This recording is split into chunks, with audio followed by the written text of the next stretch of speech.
ओम अरहम प्रेक्षा ध्यान द्वारा भाव परिवर्तन, व्यवहार परिष्कार, व्यक्तित्व के सर्वांगीण विकास के लिए पुलिस प्रशिक्षण शिविर का 7वां प्रवचन। प्रवचनकार युवाचार्य श्री महाप्रज्ञ। विषय करुणा। दिनांक 11 मई 1981। स्थान रिक्रिएशन क्लब, राजस्थान पुलिस अकादमी, जयपुर। मध्याह्न 3:40। ज्योति की साधना करने वाले साधक का। कल एक भाई ने प्रश्न पूछा था, नैतिकता का आधार क्या है। मैंने उत्तर दिया था।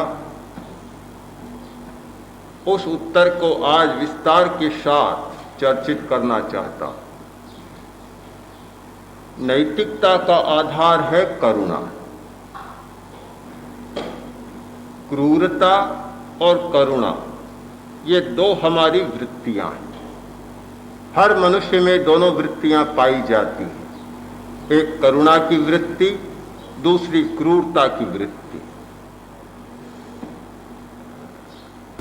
करुणा का संबंध है संवेदनशीलता से। मनुष्य जितना संवेदनशील होता है उतनी करुणा उसमें जागती जाती है।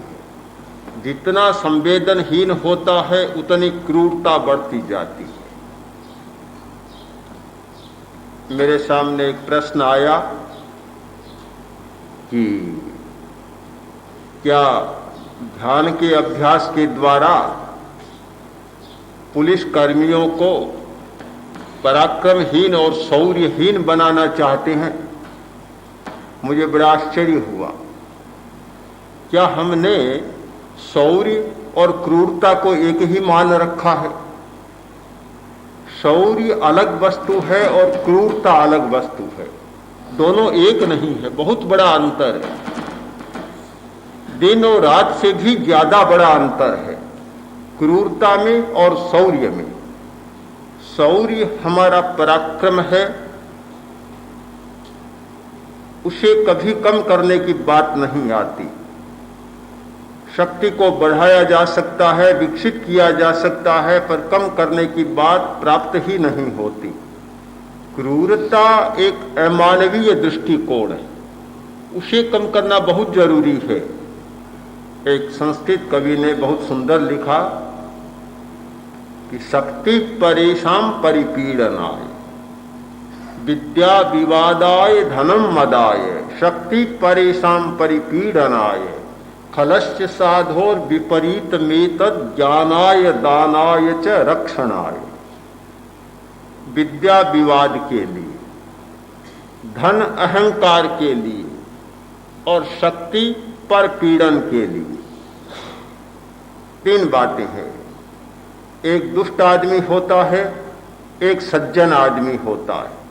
दुष्ट आदमी में ये तीनों बातें होती है, सज्जन आदमी में तीनों बातें उल्टी हो जाती है। विद्या विवाद के लिए नहीं, किंतु ज्ञानाय, मात्र ज्ञान के लिए। धन अहंकार के लिए नहीं, किंतु दान के लिए। शक्ति पर पीड़न के लिए नहीं, किंतु रक्षा के लिए। शक्ति रक्षा के लिए है, क्रूरता के लिए नहीं है। बहुत बड़ा अंतर समझना होगा। और बहुत बड़ा अंतर है वस्तुतः। रक्षा एक बात है और क्रूरता बिल्कुल भिन्न बात है।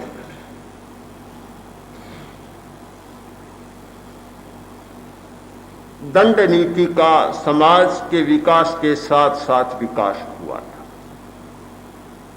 जब समाज बना और दंड नीति का विकास भी साथ होने लगा। एक पूर्व पाषाण युग है, एक पाषाण युग और एक धातु युग। पूर्व पाषाण युग जो हमारा प्राग ऐतिहासिक युग है, उस युग में मनुष्य का जीवन एक भिन्न प्रकार का था। आदिम युग का जीवन था। न खेती होती थी, आदमी खेती करना नहीं जानता था, न कोई शस्त्र थे, न मकान बनाना जानते थे, न कपड़ा बनाना जानते थे। एक प्रकार से पशु से थोड़ा आगे बढ़ा हुआ मनुष्य का जीवन था। उस युग में अपनी आवश्यकताएं पेड़ों से पूरी की जाती थी। जो सहज मिलता फल पत्तियां खा लेते और आदमी जीवन बिताते। जब थोड़ा विकास हुआ और कुछ थोड़ी चेतना जागी, आदमी थोड़ा सा आगे बढ़ा, तो फिर छीना झपटी शुरू हुई। यानी दूसरे के अधिकार में जो पेड़ थे, अपना अधिकार जमाना शुरू किया, लूटना और खसोटना भी शुरू कर दिया। तो फिर व्यवस्था की बात विकसित हुई। उस स्थिति में एक नीति का विकास किया कुलकर ने। उसका नाम रखा गया था हाकार नीति। यानी कोई भी दूसरे की अधिकार में रहने वाली वस्तु को छीनता तो उसे दंड दिया जाता। तूने ऐसा किया, बस उसके लिए वह मृत्यु दंड जैसा होता था। फिर वह कोई अन्याय नहीं करता।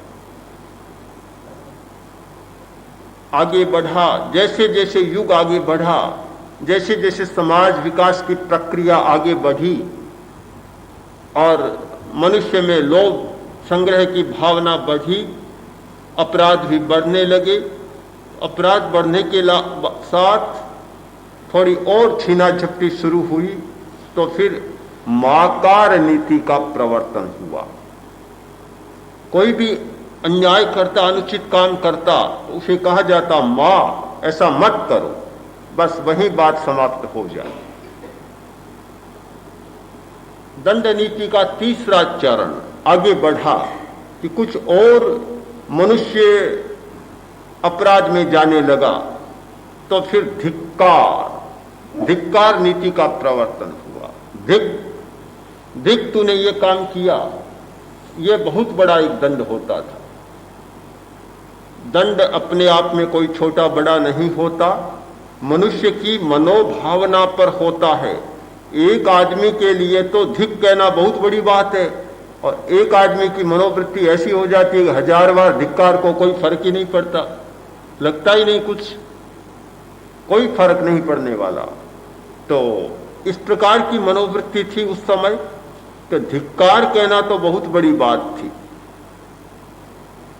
हाकार भी जैसे जैसे समय आगे बढ़ा और संग्रह की भावना मनुष्य में पनपने लगी, हाकार का अर्थ भी समाप्त हो गया, माकार का अर्थ भी समाप्त हो गया, धिक्कार का अर्थ भी समाप्त हो गया। ये दंड नहीं रहे, तो फिर दूसरी व्यवस्था बनी। यानी आदमी को बैठा दो कि 5 घंटा यहां से नहीं जाना था। विकसित होते होते कारावास की स्थिति बनी, दंड दिया जाने लगा। राज्य का विकास हुआ और राज्य के विकास के साथ राजतंत्र बना, राजा हुआ और दंड शक्ति का विकास हुआ। तो ऐसा युग आ गया, धातु युग में शस्त्र भी बनने लगे और शस्त्रों के द्वारा क्रूर दंड भी चलने लगे। अपराध किया, हाथ काट दो, पैर काट दो, आंखें फोड़ डालो, आंखें निकाल लो, गला काट दो। दंड का विकास हुआ। एक सिद्धांत बना था कि दंड भय के बिना समाज चल नहीं सकता। बात भी सही है किसी हद तक, एक सीमा तक इसमें कुछ सच्चाई भी है, क्योंकि सब आदमी आत्मानुशासित नहीं होते। यदि सभी लोग आत्मानुशासी हो तो दंड की कोई आवश्यकता ही नहीं होती। सब अपने आप नियंत्रण करने वाले, फिर दंड किसके लिए, कोई आवश्यकता नहीं होती। पर सब लोग आत्मानुशासित नहीं होते। विभिन्न रुचि के लोग, विभिन्न विचार के लोग, विभिन्न आचार के लोग और विभिन्न मस्तिष्कीय विकास के स्तरों के लोग होते हैं। सबका विकास स्तर एक जैसा नहीं होता। बहुत निम्न विकास स्तर वाले लोग होते हैं जो सभ्यता, शिष्टता, सामाजिकता का मूल्य भी नहीं आंकते, जिनका दृष्टिकोण मानवीय मूल्य पर आधारित नहीं होता। उनके लिए समाज में निग्रह कर पाना, अपराध से रोकना दंड शक्ति के सिवाय संभव नहीं होता। इसलिए दंड शक्ति का विकास भी आवश्यक हुआ और ये सिद्धांत बन गया कि समाज में यदि दंड नहीं होगा तो मात्स्यो न्याय प्रवर्तते, मात्स्य न्याय का प्रवर्तन हो जाएगा। जैसे बड़ी मछली छोटी मछली को खा जाती है, वैसे शक्तिशाली आदमी छोटे आदमी को खा जाएगा, बलवान दुर्बल को जीने नहीं देगा। इस मात्स्य न्याय से निपटने के लिए दंड शक्ति का विकास बहुत आवश्यक है। यह दंड नीति का एक आधारभूत सिद्धांत रहा और उसी आधार पर विकास होता गया। किंतु विकास इतना हुआ कि जो सामाजिक प्राणी को निग्रह करने के लिए दंड शक्ति का प्रयोजन था, वह स्वेच्छाचारिता और क्रूरता में बदल गया। शासक की जो भी इच्छा, जैसी इच्छा हुई दंड दे दिया। किसी को अधिकार की बात नहीं, कानून की बात नहीं, न्याय देखने की बात नहीं, बस सामने आया और यह दंड होगा। इतने क्रूर दंडों का वर्णन प्राचीन साहित्य में मिलता है, आदमी पढ़ते पढ़ते कांप उठता है।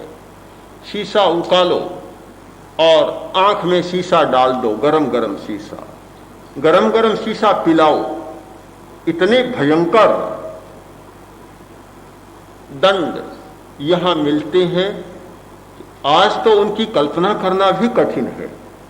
किंतु जैसे जैसे सामाजिक परिष्कार हुआ है, जैसे जैसे चिंतन का विकास हुआ है, आज दंड नीति के विषय में भी बहुत धारणाएं बदल गई। दंड शक्ति है, आज भी दंड शक्ति को मान्यता प्राप्त है, किंतु क्रूरता के अंश निकाले जा रहे हैं। फांसी नहीं होनी चाहिए, यह भी एक आंदोलन बन चुका है और विचार बन चुका, और कुछ राष्ट्रों ने इसमें संशोधन भी कर दिया और फांसी की सजा को समाप्त करने की बात भी आ गई है। यहां भी प्रयत्न चला था, प्रश्न लोकसभा में आया था कि फांसी समाप्त कर देनी चाहिए, अभी तक नहीं हुआ है। पर चिंतन अनेक बार चलता है कि आज के युग में इतने विकासशील, चिंतनशील और परिष्कार के युग में फांसी जैसी बात नहीं चलनी चाहिए। आजीवन कारावास भी बहुत पर्याप्त है। आज कारावास को अब कारावास के रूप में नहीं, किंतु सुधार गृह के रूप में बदला जा रहा है।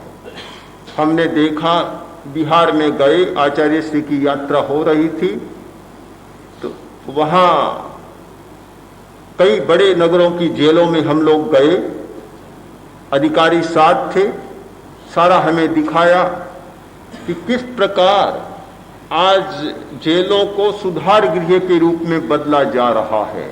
वहां का रहन सहन देखा, वहां की स्वच्छता देखी, सफाई देखी, वहां जो अपराधी हैं, कैदी हैं, बंदी हैं, उनका शिल्प और कर्म देखा कि कितनी दक्षता के साथ वे काम में लगे हुए हैं, कितनी चीजें बनाई जा रही है, उनके आरोग्य पर पूरा ध्यान दिया जा रहा है, स्वास्थ्य पर पूरा ध्यान, और उनके मानसिक परिवर्तन के लिए भी उपाय किए जा रहे हैं। आज मनोवैज्ञानिक दृष्टि से सुधारने के प्रयत्न किए जा रहे हैं, क्रूरता के अंशों को समाप्त किया जा रहा है। आज तो कहीं भी क्रूरता की कोई ऐसी बात आ जाती है दंड नीति के साथ तो वहां एक हल्ला हो जाता है कि यह कैसे हुआ, यह कैसे किया गया। इधर की कुछ घटनाएं इस बात को स्पष्ट करती है कि जहां कहीं भी कुछ हुआ और समूचे राष्ट्र में ही नहीं शायद विश्व में एक तहलका मच गया कि यह कैसे किया गया और क्यों किया गया। आज के युग में दंड नीति के साथ क्रूरता का विकास हुआ था, किंतु आज उसका काफी परिमार्जन किया गया है, किया जा रहा है। और वर्तमान चिंतन में कहीं भी क्रूरता की घटना कोई आती है तो वह बहुत चिंतनीय बन जाती है। करने वाले दोषी तो बनते ही हैं, किसी को सस्पेंड किया जाता है, किसी को कुछ किया जाता है, दंड भी दिया जाता है, करने वाले तो बनते ही हैं, किंतु सरकार के लिए भी एक बड़ी समस्या बन जाती है। हम इस बात को बहुत गहराई से समझें कि शौर्य, कर्तव्य निष्ठा, अपने कर्तव्य का निर्वाह है, यह एक भिन्न धारा है और क्रूरता बिल्कुल भिन्न धारा है। दोनों एक नहीं है। अगर दोनों को एक मान लेते हैं तो भ्रम पैदा होता है और वहां रक्षा करने वाला भी कभी कभी अपराधी बन जाता है, रक्षक भक्षक बन जाता है और फिर वह शक्ति परेशान परिपीड़न आए। जो शक्ति रक्षा के लिए होती है क्रूरता के साथ जुड़कर वह शक्ति पर पीड़न के लिए बन जाती है। सुधारना, निग्रह करना एक अलग बात है, क्रूरता बिल्कुल दूसरी बात है। समाज नहीं चलेगा, समाज में दो शक्तियां काम नहीं करेगी, एक अनुग्रह की शक्ति और एक निग्रह की शक्ति।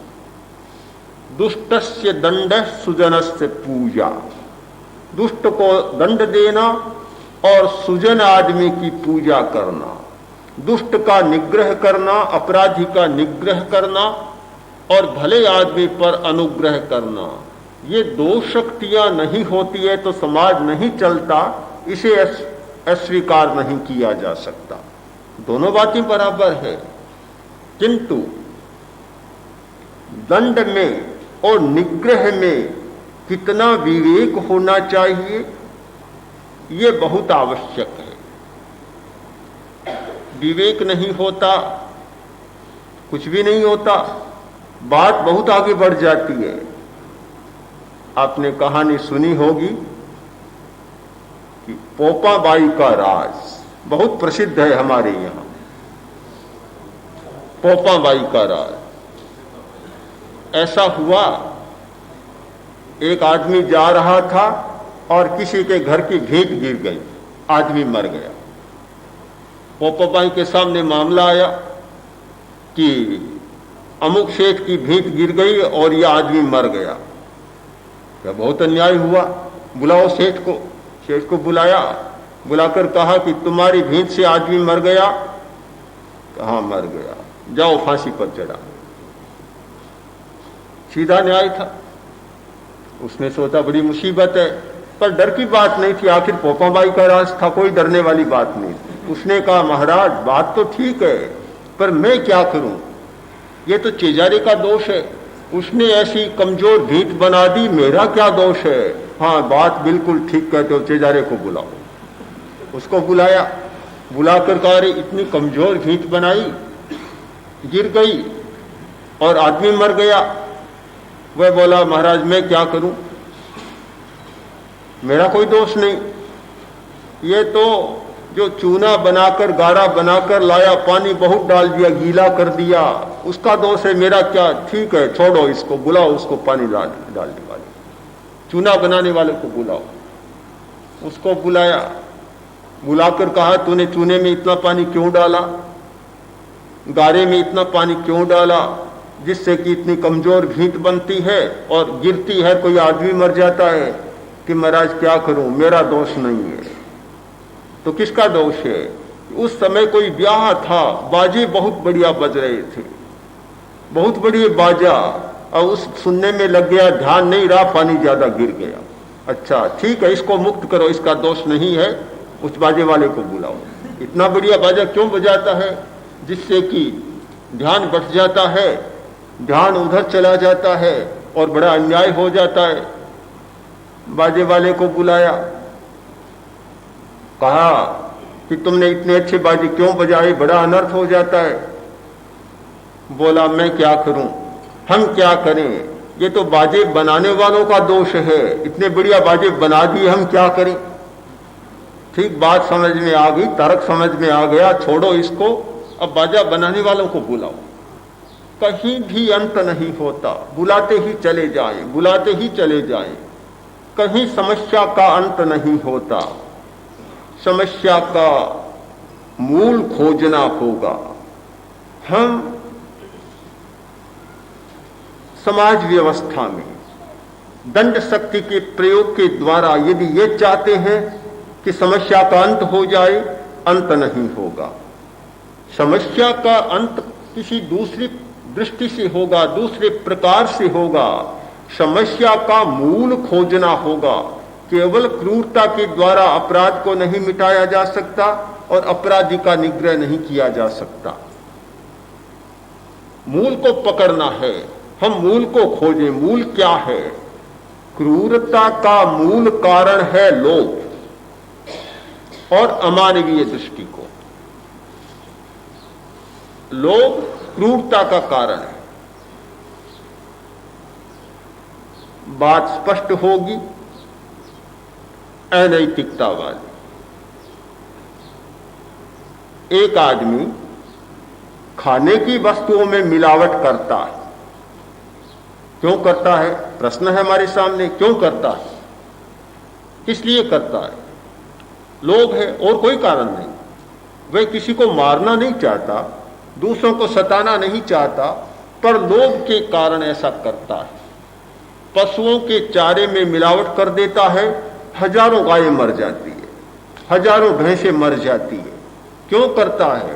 केवल लोभ के कारण। हम लोग दिल्ली से प्रस्थान कर आ रहे थे, 9 मील पर एक गांव आया नांगलोई। वहां हमने विश्राम किया। तो वहां जो इंस्पेक्टर थे, एक सरदार, हमारे परिचित थे, और जब जब हम जाते तब वे जरूर हमारे पास आते। उस दिन नहीं आए तो हमने वहां पुलिस थाने से पूछा भी, इंस्पेक्टर साहब कहाँ है? उन्होंने कहा अभी आए नहीं। रात को फिर आए। हमने पूछा आज क्यों, कैसे, कहाँ बाहर चले गए थे आप? तो उन्होंने बताया कि एक ऐसा मामला अकस्मात हमारे सामने आ गया कि पशु मरते जा रहे। कारण क्या है? आखिर खोज की, खोज करते करते पता चला कि एक सेठ ने पशुओं के चारे में ऐसी कोई नकली चीज मिलाई, इतनी जहरीली है कि खाते हैं 2-4 दिन के बाद पशु मर जाते हैं। उसका पता चला लिया हमने और उसका स्टोर भी सारा पकड़ लिया, उसको भी बंदी बना लिया और बोला देखें आप, ये धार्मिक लोग जो बहुत धर्म की बात करते हैं और इतने निर्दयी होते, इतने क्रूर होते हैं कि पशुओं के खाने में भी मिला दिया केवल पैसे के लिए और कोई कारण नहीं। आप कहीं भी खोजें, जितनी मिलावटें, खाने में मिलावट, पशुओं के खाने में मिलावट, दवाइयों में मिलावट, इससे बड़ा कोई अमानवीय दृष्टिकोण और जघन्य अपराध नहीं हो सकता। लोभ की कोई सीमा नहीं हो सकती। क्या आदमी इतने नीचे स्तर पर जा सकता है? क्या ये बात भी सोच सकता है कि हजारों आदमी बीमार बन जाए, हजारों आदमी मर जाए, पशु मर जाए, इसकी कोई चिंता नहीं, केवल पैसा मिलना चाहिए। बड़ी दयनीय घटना होती है। एक हमारे सामने घटित घटना, यानी हमारे आसपास घटित घटना हमने देखी है। हम वहीं थे और उसी नगर की घटना है। एक दवा विक्रेता, लड़की मर गई। इंजेक्शन दिया डॉक्टर ने, लड़की मर गई। पता चला कि कैसे मरी? ये पता चला कि इंजेक्शन नकली था, मिलावटी था। खोज आगे बढ़ी तो पता चला कि उसी का बनाया हुआ था। वह नकली इंजेक्शन बनाकर बेचता था, डॉक्टर के पास तो पहुंचे। अब ये क्या पता कि लड़की के भी लग सकता है। उसकी लड़की के वही इंजेक्शन लगा और लड़की मर गई। दवा में मिलावट, क्या बिना क्रूरता की ये सारा होता है? क्रूरता का बहुत बड़ा कारण है आदमी का लोभ, पैसे का लोभ, संग्रह का लोभ। फिर आदमी इतना क्रूर बन जाता है कि कोई विचार नहीं करता। हम सब इस बात का अनुभव करते हैं। आज चरित्र में एक पतन हुआ है, अनैतिकता बढ़ी है, और इस बात को भी स्वीकार करेंगे कि उसके बढ़ने का सबसे बड़ा कारण पैसे का लोभ हुआ है। पैसे के लोभ ने इस स्थिति को निर्मित किया है। मैं ये नहीं मानता कि गरीबी ने किया है। फिर मैं इस बात को दोहराना चाहता हूं कि गरीबी ने उतनी अनैतिकता नहीं बढ़ाई जितनी कि पैसे के लोभ ने बढ़ाई है। और ये बात भी हमारे सामने बहुत स्पष्ट है कि पैसे वाले जितना अनैतिक आचरण करते हैं, गरीब लोग उतना अनैतिक आचरण नहीं करते। और यह भी बहुत साफ है कि गरीब लोगों के पास अनैतिक आचरण करने के बहुत साधन भी नहीं है। जितने बड़े साधन, जितने पैसे वालों के पास, उनके पास इतने साधन और इतने स्रोत हैं कि वे बड़े से बड़ा अनैतिक काम कर सकते हैं और फिर बचे के बचे भी रह सकते हैं। गरीब आदमी के पास कहाँ है इतने साधन जो बेचारा कर सके? एक बड़ा, सबसे बड़ा कारण मनुष्य का लोभ है, जो मनुष्य में क्रूरता की भावना को पैदा करता है, क्रूरता की वृत्ति को विकसित करता है। क्रूरता के विसर्जन का कोई उपाय भी हमें खोजना होगा, समस्या का समाधान भी खोजना होगा। समस्या को तो हम जानते हैं, किंतु उसका सही समाधान भी हमें प्राप्त होना चाहिए। समस्या तब तक नहीं मिटती जब तक समस्या का सही समाधान नहीं होता, सही उपाय हमारे हाथ नहीं लगता। कारण होते हैं, पर जो कारण मूल को नहीं छूता वह सही समाधान नहीं दे सकता। एक घटना, ऐतिहासिक घटना, महाराज शिवाजी के गुरु समर्थ रामदास जा रहे थे। रास्ते में ईख का खेत आया। भावना मन में जाग गई, 2-4 ईख तोड़ ली।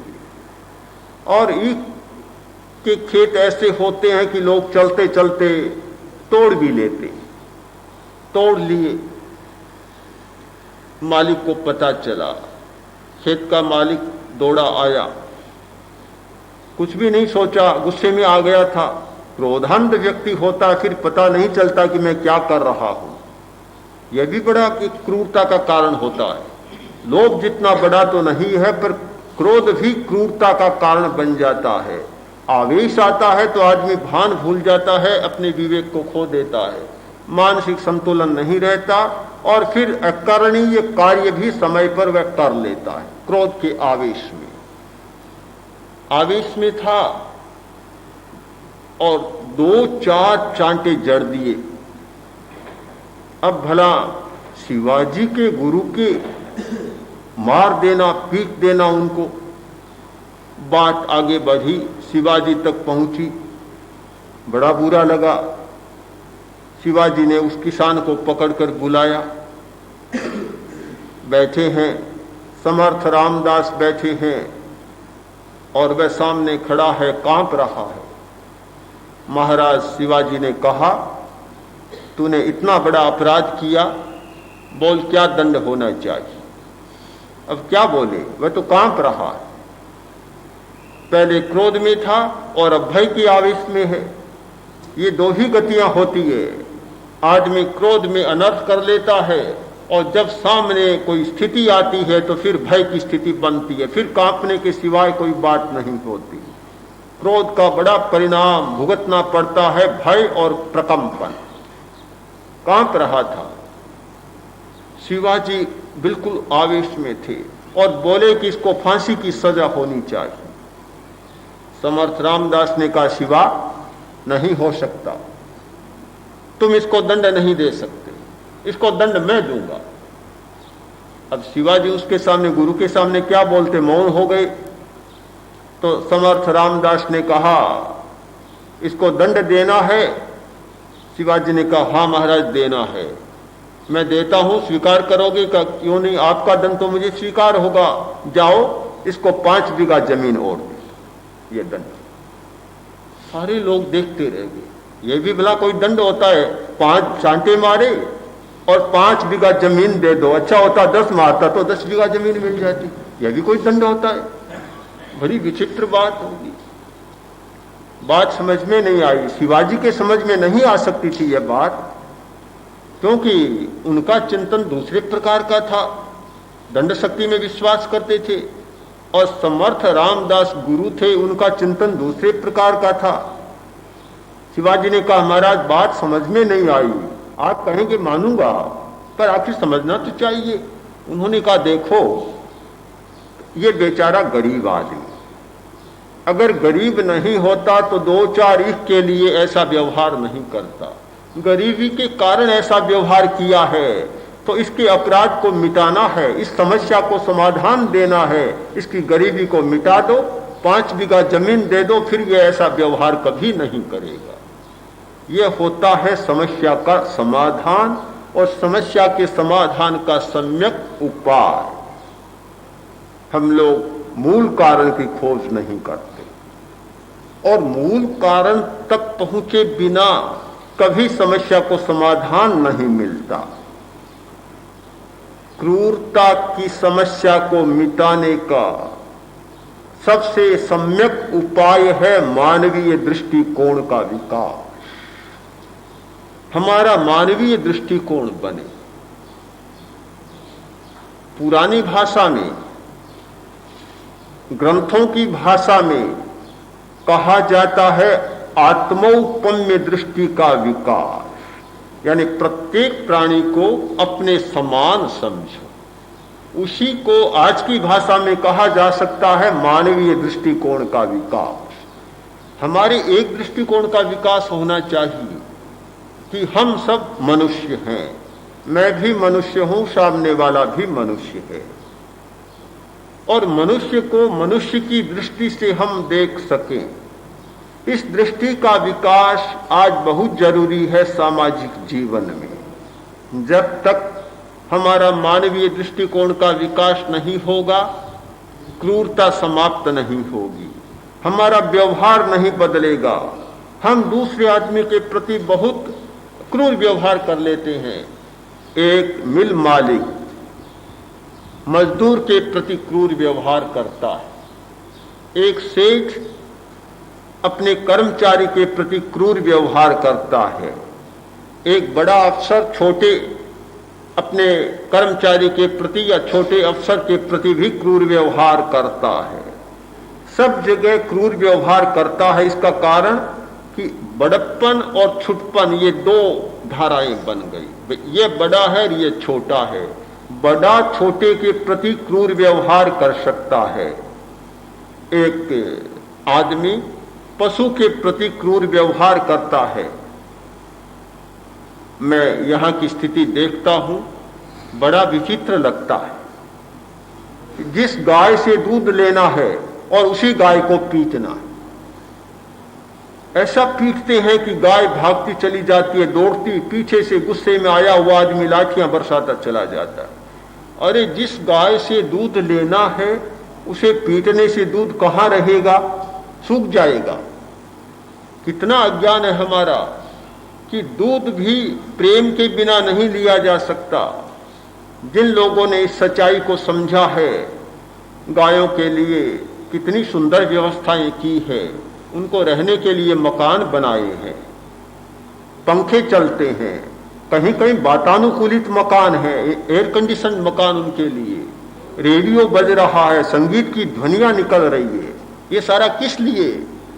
कि इस वातावरण में रहने वाली गायें दूध ज्यादा देंगी, जिन गायों को मारा जाता है, पीटा जाता है, भगाया जाता है, वे कम दूध देंगी। हर प्राणी प्रेम का व्यवहार चाहता है, प्रेम के साथ ऐसा करता है। आज तो वैज्ञानिक खोजें यहां तक पहुंच गई कि पौधों पर प्रयोग हो रहे हैं। जिन पौधों को प्रेम पूर्ण व्यवहार से पानी सींचा जा रहा है, वे पौधे ज्यादा विकसित हो रहे हैं, और जिन पौधों की उपेक्षा की जा रही है, वे पौधे भी कुम्हलाते चले जा रहे हैं। अनेक राष्ट्रों में ऐसे भावनात्मक प्रयोग हुए हैं। पानी वही रहा सींचने का, रसायन केमिकल कोई चेंज नहीं, कोई रासायनिक परिवर्तन नहीं, किंतु भावनात्मक परिवर्तन इतना बड़ा हुआ कि एक क्यारी के पौधे बिल्कुल विकसित हो गए हैं, और दूसरी पास वाली क्यारी के पौधे, जिन्हें भावनात्मक दृष्टि से बहुत क्रोधपूर्ण आवेशपूर्ण स्थिति में पानी डाला गया जानबूझकर, वे पौधे कुम्हलाते चले जा रहे हैं। बड़ा आश्चर्य है, हम काम भी लेना चाहते हैं और क्रूरता भी करते चले जाते हैं, क्रूरतापूर्ण व्यवहार भी करते चले जाते हैं। ये दुनिया का कभी नियम नहीं है। दुनिया का नियम है कि प्रेम का विकास, और ज्यादा काम लिया जा सकता है, ज्यादा सहयोग प्राप्त किया जा सकता है। पर अभी तक ये मानवीय दृष्टिकोण जितना विकसित होना चाहिए उतना विकसित नहीं हुआ है। इसमें मैं मानता हूं कि दोषी सभी हैं, सभी दोषी हैं। एक मिल मालिक अपने मजदूरों के प्रति ऐसा व्यवहार करता है, तो मजदूर दूसरों के प्रति भी ऐसा ही व्यवहार करता है। एक बड़ा अफसर अपने से छोटे अफसर के प्रति क्रूरतापूर्ण व्यवहार करता है, तो वह छोटा अफसर अपने से नीचे के अफसर के प्रति भी वैसा ही व्यवहार करता है। यह नहीं है कि केवल बड़े ही लोग कर रहे हैं, यानी जिसके हाथ में थोड़ी सी शक्ति आ गई, थोड़ा अधिकार आ गया, थोड़ी सत्ता आ गई, और फिर वह अपनी शक्ति का उपयोग क्रूरता के साथ न करे, तो मानवीय दृष्टिकोण का विकास हो सकता है। तो लगता है कि किसी को दोषी नहीं बताया जा सकता और किसी को दोष मुक्त नहीं बताया जा सकता। जब तक हाथ में सत्ता न हो तब तक तो सब ठीक है, कुर्सी न मिले तब तक तो सब ठीक है। कुर्सी पर बैठे और न करे तब बात होगी। अपने ये भारत लोग, चारण लोग बड़ी कविताएं किया करते थे और किसी से भी नहीं चूकते थे, कोई हो सामने। एक हाकम था और हाकम ने बारठ जी के प्रति न्याय नहीं किया, तो तत्काल ही बोल पड़े, सुन हाकम संग्राम कहे आंधो मत भय यार, ओरा रे दो चाहिए थारे चाहिए चार। बोल पड़े कि हाकम अंधा मत बन, कुर्सी पर क्यों बैठा है, चार आंख चाहिए, और आदमी के दो आंख से काम चल सकता है, पर तुम्हारे चार आंख चाहिए, दो तो बाहर को देखने के लिए और दो भीतर को देखने के लिए। क्या सत्ता मिल गई, कुर्सी पर बैठ गया, इतना अंधा हो गया कि न्याय नहीं कर रहा है, वहीं अदालत में ही सब कुछ अपना फैसला सुना दिया हाकम को। तो सत्ता पर की कुर्सी पर बैठे और शक्ति का दुरुपयोग न हो, धन पास में हो जाए और दुरुपयोग न हो शक्ति का, अधिकार हाथ में आ जाए दुरुपयोग न हो, तो मानना चाहिए कि मानवीय दृष्टिकोण का विकास हुआ है। बड़ी समस्या है, और इस समस्या के कारण ही हमारी करुणा की ज्योति, करुणा की एक दीप शिखा प्रज्वलित होनी चाहिए थी कि जिसके आधार पर आदमी आदमी को आदमी समझ सके। हो सकता है कि किसी के पास पैसा ज्यादा है, किसी के पास कम है, हो सकता है कि किसी ने अधिकार प्राप्त कर लिया, किसी को कम अधिकार मिला है, यह भी हो सकता है कि कम बुद्धि वाला आदमी है, सत्ता के बहुत पद पर नहीं जा सकता, कोई जा सकता है। ये भेद तो बुद्धि और शक्ति के आधार पर मनुष्य में हो सकता है, पर अंततः आदमी आदमी है। आदमी आदमी है। इस बात को यदि हम अनुभव कर सकें और इस स्तर पर आज के सामाजिक वातावरण में हमारी संवेदना जाग सके, हम इतने संवेदनशील बन सके, तो मुझे लगता है कि अनेक समस्याओं का समाधान हो सकता है। तो सामाजिक स्वास्थ्य के लिए आज दूसरे सूत्र की चर्चा है और मैं मानता हूं कि यह बहुत बड़ा सूत्र है, सामाजिक जीवन में करुणा का विकास और संवेदनशीलता का विकास।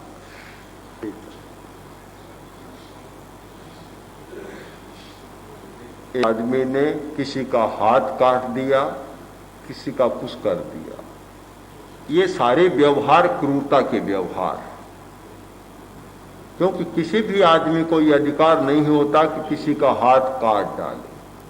आवेशपूर्ण स्थिति में ऐसी घटनाएं होती है, किंतु ये सारे व्यवहार क्रूरतापूर्ण व्यवहार होंगे, क्योंकि समाज की व्यवस्था यह है कि दंड को अपने हाथ में लेने का, कानून को अपने हाथ में लेने का अधिकार नहीं है, मात्र अपनी सुरक्षा का है। सुरक्षा का अधिकार तो प्राप्त है कि कोई आक्रमण करता है तो अपने आप को बचाने के लिए वह भी उपयोग करता है, तो उसे कोई क्रूरता नहीं कहा जा सकता। जहां दंड की बात है कि कानूनी आधार पर एक न्यायाधीश कानूनी सारे संदर्भों में जो फांसी का दंड भी देता है तो उसे क्रूरता नहीं कहा जा सकता। कानून की भाषा में ये सारी बातें क्रूरता नहीं होती और क्रूर व्यवहार नहीं कहलाता। क्रूर व्यवहार तो वह होता है कि जहां न्याय संगत भी नहीं, कानून संगत भी नहीं, विधि सम्मत भी नहीं, किंतु अपने लोग अपने आवेश के कारण अनुचित काम आदमी कर लेता है, फिर चाहे एक कुल्हाड़ी की पैर पर थोड़ी सी चोट भी पहुंचाता है तो वह क्रूरतापूर्ण व्यवहार है। किसी को मारता है तो वह तो है ही, चाहे थोड़ी सी चोट से लेकर और बड़े से बड़े तक सारे के सारे क्रूरतापूर्ण व्यवहार है। तो यहाँ कानून और न्याय संगत को छोड़ दे, आवेश और अपने लोभ आदि के कारणों से जो ऐसे व्यवहार होते हैं वे सारे व्यवहार क्रूर व्यवहार। विकास बहुत हो रहा है, तो आज ये एक चिंतन का क्रम चल रहा है कि फांसी की सजा भी आज के चिंतन में जो आगे विकसित चिंतन हुआ है कि यह भी अमानवीय जैसा लगता है, इसलिए इस दंड को भी बदल दिया जाना चाहिए दूसरे रूप में। आदमी को मारने से क्या होगा? आजीवन कारावास है तो भी काम चलेगा, अपराध तो उसके समाप्त हो जाएंगे। और मारने से ही कोई होता है ऐसा नहीं है, पर इस विषय में अभी तक सब चिंतन एक नहीं हुए हैं। कुछ लोग ये विश्वास करते हैं कि फांसी का दंड चालू रहना चाहिए और कुछ लोग इस पक्ष में नहीं है। तो ये एक चिंतन के स्तर पर अभी चल रहा है और ऐसे प्रयोग भी होने लग गए, प्रयोग हुए हैं। शायद ब्रिटेन में फांसी उठा दी गई होगी, फांसी की सजा कई राष्ट्रों में समाप्त कर दी गई, ऐसा हुआ है, पर अभी तक ये कोई सर्वसम्मत बात नहीं हुई है। पर मैं ये नहीं कहता कि एक न्यायाधीश फांसी देता है तो वह उसका दृष्टिकोण कोई क्रूरता का है, यह क्रूरता नहीं कहा जा सकता, क्योंकि अभी तक वह न्याय की सीमा में वह कर रहा है। और जिस दिन यह मृत्यु दंड समाप्त कर दिया जाए और कोई चाहे आरक्षी भी या कोई अधिकारी भी आवेश में आकर किसी को मार डाले तो वह क्रूरतापूर्ण व्यवहार कहलाएगा। आप इस बात को साफ समझ लें, एक न्याय की सीमा तक जो करणीय माना गया है वह किया जा रहा है और अधिकारी कर रहा है, उसे क्रूरतापूर्ण व्यवहार नहीं कहा जा सकता, क्योंकि अपने कर्तव्य और न्याय की सीमा में कर रहा है। किंतु उसकी सीमा नहीं है, सीमा से परे आकर वह भी आवेशवश कोई काम करता है तो वह भी क्रूरतापूर्ण व्यवहार हो जाएगा। कल्पना करें किसी अपराधी को पुलिस ने पकड़ा और पकड़ने के बाद जो उसका जितना कर्तव्य था, जितना वह दंड संहिता और न्याय विधि के अनुसार करता है, वहां तक करेगा तो वह क्रूरतापूर्ण व्यवहार नहीं कहलाएगा, और अतिरिक्त व्यवहार कर लेगा तो वह स्वयं भी उस कानून की पकड़ में आ जाएगा। ऐसा होता है क्यों जज साहब? हाँ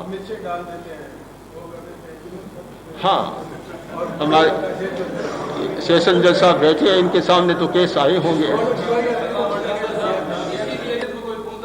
ये बात तो ठीक है, हाँ नहीं, ये ठीक बात है कि न्याय बनाने वाले, कानून बनाने वाले और कानून का पालन करने वालों में अंतर है, ये मैं मानता हूं। और ऐसी किसी हमारे सामने बहुत आई कि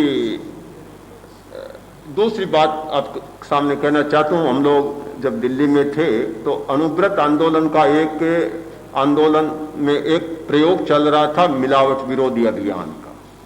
तो उस समय सैकड़ों दुकानदार, उन्होंने प्रतिज्ञा ली कि हम मिलावट नहीं करेंगे। अब इंस्पेक्टर आए, हल्दी, सौंठ, इन सारी चीजों के नमूने ले गए, रिश्वत नहीं मिली, तो परिणाम यह हुआ कि परीक्षण किया गया। मिल जाती तब तो परीक्षण की बात ही नहीं होती, नहीं मिली, परीक्षण किया गया, और परीक्षण किया गया तो परसेंटेज का अंतर आया। तो ये अंतर तो होता है, एक हल्दी, एक सूंठ एक प्रदेश में होती है और दूसरे में होती है तो अंतर आ जाता है। अब भला समूचा गांठिया कोई तोड़ा हुआ नहीं, केवल अनुपातिक अंतर के आधार पर उन्हें गिरफ्तार किया गया।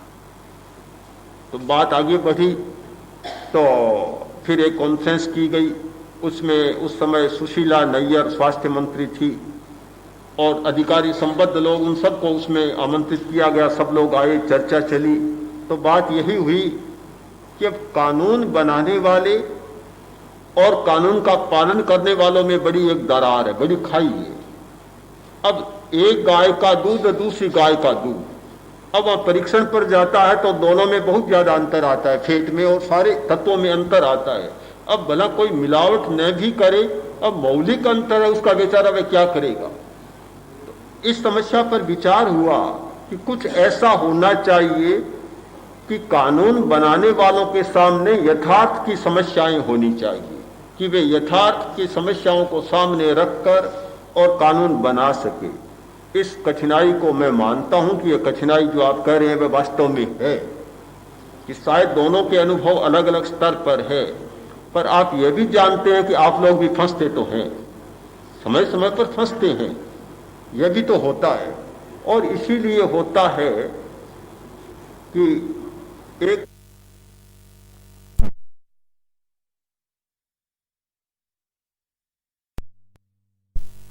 कुछ सीमा से परे के काम भी हो जाते हैं।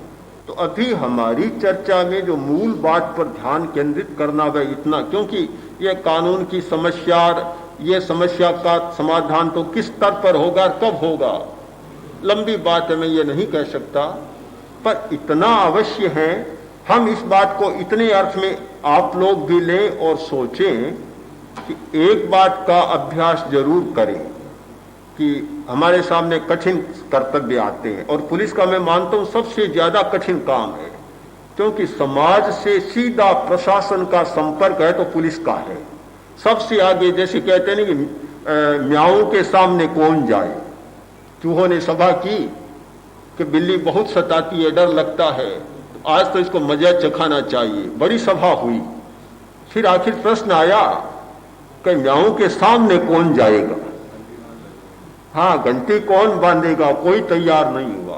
तो पुलिस का काम है म्याऊं के मुंह पर जाना, सबसे ज्यादा कठिन काम है पुलिस का, और सब तो पीछे रहते हैं, पर्दे के पीछे, आगे इस वर्ग को जाना पड़ता है। तो इस स्थिति में कठिन तो है, पर इसमें भी एक थोड़ा सा संवेदनशीलता का विकास किया जाए कि सामने वाली स्थिति से निपटने के लिए अपने आवेशों पर हम थोड़ा नियंत्रण रख सके। बस इतनी बात भी अगर समझ में आए तो मैं समझता हूं कि हमारी चेतना में कुछ परिवर्तन हो सकता है। तो अभी इसी स्थिति तक पहुंचे। कानून और की जटिलताओं का तो बहुत लंबा एक विवरण है और हम लोग स्वयं अनुभव करते हैं क्योंकि अणुव्रत आंदोलन के सामने व्यापारियों की, कर्मचारियों की ऐसी समस्याएं आई तो इन कानूनी जटिलताओं में इतने उलझ गए कि नैतिकता की बात कहीं पीछे रह गई। और ये सारी स्थितियां सरकार के सामने, मंत्रियों के सामने अनेक बार रखी गई, पर लगता है कि वे भी बेचारे हैं, इस मामले में कुछ भी नहीं कर पा रहे, सोच नहीं पा रहे कि क्या होना चाहिए। इतना कानून का एक उलझा हुआ मामला है। हमारे जस्टिस कृष्णा अय्यर जो बहुत प्रबुद्ध आदमी है, बहुत प्रबुद्ध मानता हूं, जो जितने भी सर्वोच्च न्यायालय के न्यायाधीशों में हैं, हाँ आ रहे होंगे, और बड़े प्रबुद्ध आदमी हैं। उनके फैसले बड़े संवेदनाशील होते हैं।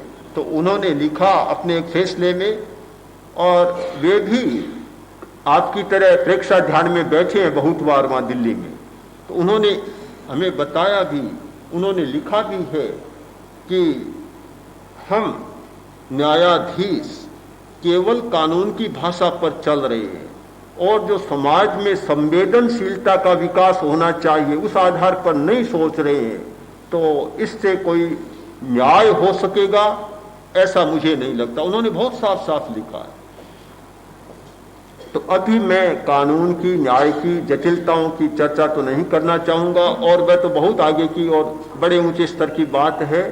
पर अभी हमारा जो एक दृष्टिकोण है और जिसमें से हमें इतना लेना है कि हमारा कुछ न कुछ संवेदनशीलता का विकास होना चाहिए। बस इतना होता है तो भी हम अपने पर आने वाली कुछ कठिनाइयों से बच भी सकते हैं। तो बात है, चिंतन का आधार यही मानवीय दृष्टिकोण हो सकता है, क्योंकि जहां तक कुछ जो पुलिस की अपनी आचार संहिता होती है, उनकी भी एक आचार संहिता है, कोड ऑफ कंडक्ट है उनका, उनके अनुसार वे सारे काम करते हैं। किंतु उसके पीछे यानी कानून के साथ साथ भी एक मानवीय दृष्टिकोण और एक संवेदनशीलता रहे तो उसमें काफी परिष्कार अपने आप हो जाता है। फिर उसे अलग से रिफाइन करने की मुझे लगता जरूरत नहीं है। प्रश्न है, हाँ, शांत एक अपराधी को जिसने कोई कत्ल कर दी और न्यायाधीश फांसी की सजा देता है और पुलिस के लोग या जो जेल के कर्मचारी उसको फांसी के तख्ते पर लटकाता है, तो किसको क्रूर मानेंगे? ये मैंने पहले ही साफ किया कि जहां न्याय की भाषा और कानून की भाषा है उसमें अपराध फांसी की सजा देने वाला और उसे फांसी के तख्ते पर लटकाने वाला दोनों को ही मैं क्रूर नहीं कह रहा हूं। क्रूरता नहीं कहा जाता। क्रूरता वह है जो न्याय से अतिरिक्त अपने आवेशों के कारण निर्दय व्यवहार किसी के प्रति। जहां तक कानून और न्याय के साथ जुड़ा हुआ है भी इतना तो इस आचार संहिता के अनुसार किया जा सकता है। तब तक हम या धर्म की भाषा को हम छोड़ भी दें, अध्यात्म की भाषा को छोड़ दें, पर इस सामाजिक भाषा में, सामाजिक संदर्भ में उसे क्रूरतापूर्ण व्यवहार नहीं कहा जाएगा।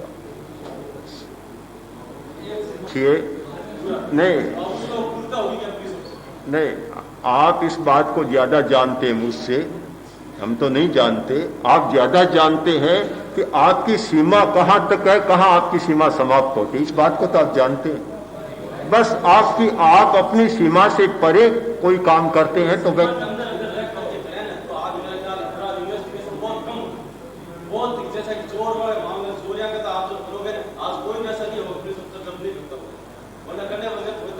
नहीं,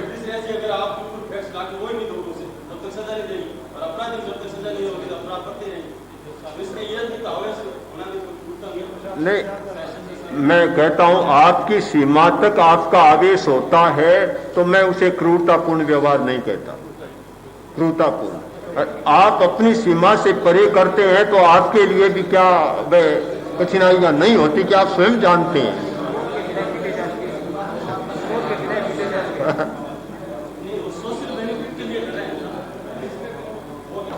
नहीं, इसका सीधा उत्तर आप ज्यादा जानते हैं हमसे। मैंने तो कह दिया ना एक सूत्र रूप में कि आप अपनी सीमा को जानते, हम तो नहीं जानते आपकी सीमा क्या है। आप ये देख ले कि अपनी सीमा में कर रहे हैं, तब तक उसको क्रूरतापूर्ण व्यवहार न माने, किंतु जहां आपको लगे कि हमारी सीमा से अतिक्रांत हो रहा है, जरूर हो जाएगा, फिर तो आप भी पकड़ में आ सकते हैं। बस हाँ, सत्यम वंदे सत्यम वंदे सत्यम। एक तरफ नाड़ी ज्यादा चल रही है, एक तरफ ट्रेमर्स आ रहे हैं, एक तरफ पसीना हो रहा है, भूख लग रही है, प्यास हो रही है, ये सब चीज मिला के उसका मस्तिष्क का संतुलन खो देता।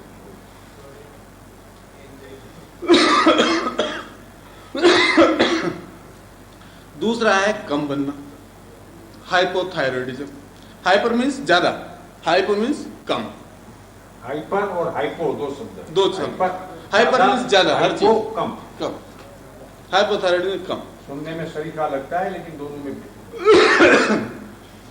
अब हाइपोथायरॉयडिज्म भी वही वाली बात है, डिजीज कि जो इसको बीमारी हो गई ग्रंथि, हालांकि ऊपर से अब जब ये कम बनने लगता है तो ऊपर पिट्यूटरी कहती नहीं भाई ज्यादा बनाओ, पर एक आप दुबले पतले इंसान को कहो कि तुम 100 किलोमीटर की दौड़ के आओ, नहीं दौड़ सकते क्योंकि वो कमजोर है, उसके शरीर में ताकत नहीं। अब इसको आदेश तो मिलते हैं कि तुम बनाओ और बनाओ, शरीर को और जरूरत है, पर ये बना नहीं सकती क्योंकि ये बीमार।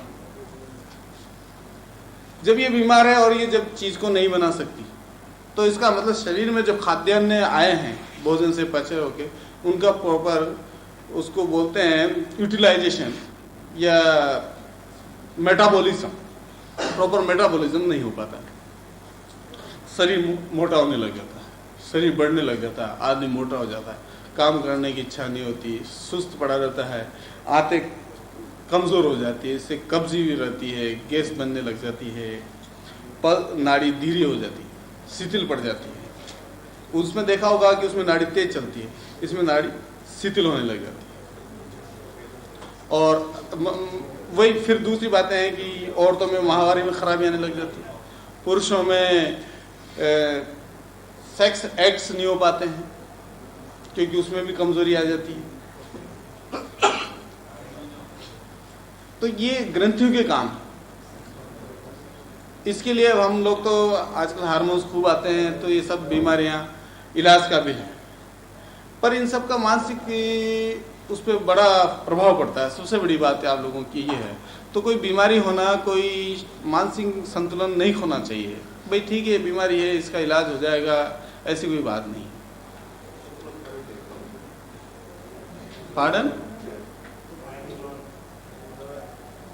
खत्म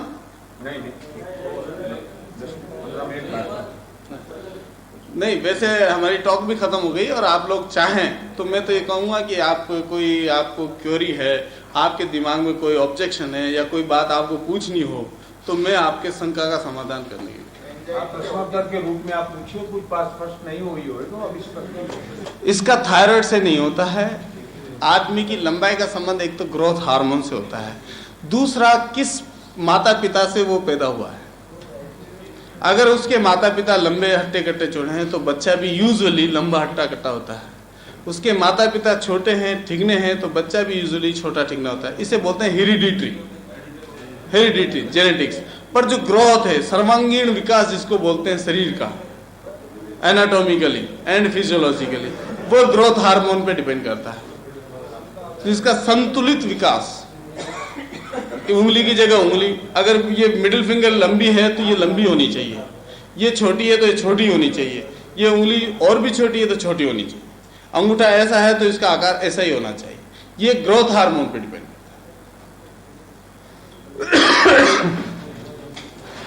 इनके लिए रिसेप्टर्स हैं, ग्लैंड नहीं है, एक ग्लैंड नहीं है, रिसेप्टर्स हैं। जैसे मैंने बताया हाइपोथैलेमस में होता है, पिट्यूटरी में होते हैं, और जो एनाटॉमी वाले स्पाइनल कॉर्ड बता के गए रीढ़ की हड्डी में, उसमें होता है, और आंख और आमाशय में होते हैं। जनरल बॉडी सिक्रेशन है जनरल नहीं, यहाँ नहीं होते, लिमिटेड फील्ड है। नाक में नहीं होते, आंख में नहीं होते, कान में नहीं होते।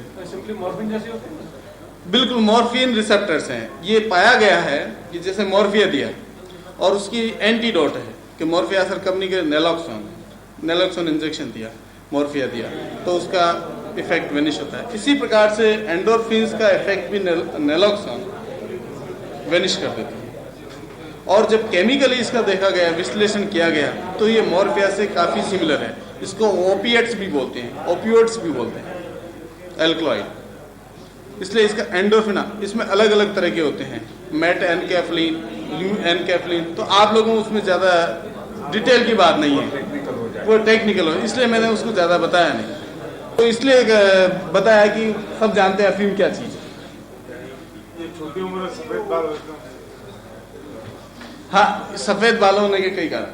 सबसे जो बच्चों को सफ़ेद होता है बाल होते हैं माल न्यूट्रिशन, यानी भोजन, पौष्टिक भोजन की कमी। उनमें कोई न कोई कमी जरूर होगी, चाहे विटामिन ए की। हेल्दी होना है इसका मतलब ये नहीं कि मेरे अंदर विटामिन ए की कमी नहीं है, विटामिन सी की कमी नहीं हो, या बी कॉम्प्लेक्स की कमी नहीं हो, या खून की कमी नहीं हो, कोई डेफिशिएंसी। या दूसरा होता है, सबसे बड़ा तो माल न्यूट्रिशन, दूसरा होता है खून की कमी, आयरन की कमी। Iron is also very much responsible for it. तीसरा होता है एक हेरिडिटी, किसी के वंशागत जो होती है ना, हेरिडिटी। तो देखा जाता है कि प्राय देखा जाता है कि उसके माताजी के या उसके पिताजी के बाल भी बड़े जल्दी सफ़ेद हुए हैं तो उनके भी जल्दी सफ़ेद होने लग जाते हैं। और आजकल जो देखने में आ रहा है वो एक चिंता फिक्र, फिर मैं बताऊंगा, एंग्जाइटी, मानसिक असंतुलन, चिंता चिता में ले जाती है हर चीज के बाद, मानसिक तनाव। जैसा कि चिंता चिता में ले जाती है, वही वाली बात है कि ये भी चिंता का एक कारण है, तो ये सफेद होने लग जाते हैं, ये भी अपनी नेचुरलिटी खोने लग जाते हैं। भी कई कारण है। एक तो पहली बात तो हेरिडिटी, तो आप सब में मान के लो कि जो माँ बाप गंजे होते हैं उनके भी जल्दी होने लग जाते हैं। दूसरा एक टेस्टोस्टेरोन गोनाड्स में मैं आऊंगा, जब एंडोक्राइनोलॉजी नीचे आऊंगा, तो टेस्टोस्टेरोन एक हार्मोन होता है, उस जिसकी भी वो थोड़ी मात्रा में ज़्यादा बनता है, उसकी ये बार्डनेस होने शुरू हो जाती है। वैसे अपनी भाषा में तो है कि धन लखपति और धनवान आदमी की बात है कि उनके बाल उड़ते हैं, पर आप ये देखेंगे कई ठेले चलाने वाले और रिक्शे चलाने वाले, उनके ही बाल उड़े हुए। तो ये धनवानी का कोई नमूना नहीं है कि साहब धनवानी का नमूना।